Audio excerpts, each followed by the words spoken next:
Hello guys, this is Garma channel. Welcome back to my YouTube channel. Nandito tayo sa San Juan, Metro Manila, Ronak Art Center. Eto nga mga guys, dumaan ako dito sa isang maliit na museum sa San Juan. Tara, let's go. Tingnan natin yung loob mga guys kung anong nandito. Ayan, ikutin natin. Secret Fresh. Ikutin natin mga guys. Let's see. Ayan. Eto. Nung unang pasok ko rito guys, nagulat ako. Hindi naman ako natakot dahil hindi naman siya mukhang nakakatakot. Pero pag ikay bata, matatakot ka dyan. Lalo na yan, luwa ang mata.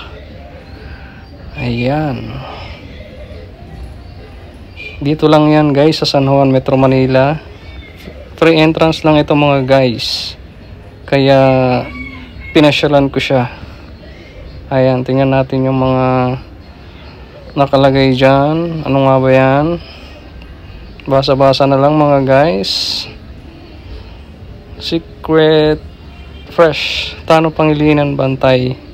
Hello guys, nung pumunta ako guys, free pa siya, wala siyang entrance guys. Ang nakalagay dyan is August 16, di ba? Pero pumunta ako dyan August 12. Hindi ko lang alam kung pagdating ng August 16 ay may bayad na yan guys. Baka nung pagpunta ko August 12 ay free pa siya. So update nyo lang ako guys kung may bayad na ba talaga dito sa museum na to. Ayan. Maliit lang siyang museum mga guys. Hindi ko rin alam kung sino may-ari nito eh. Pero sa taas nitong museum na to, andyan yung kay Boss Cheng. May Uratex sa taas, second floor.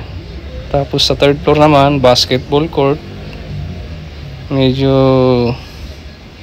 kinapos tayo ng oras kaya hindi tayo nakapag-video sa basketball court. May mga nagpa-practice atang mga ano dyan, PBL player. So ayan guys. Ayan ang kuya nyo. Short vlog lang ito mga guys. Pali napadaan lang tayo dito. Gawa ng Superman, di na makatakas.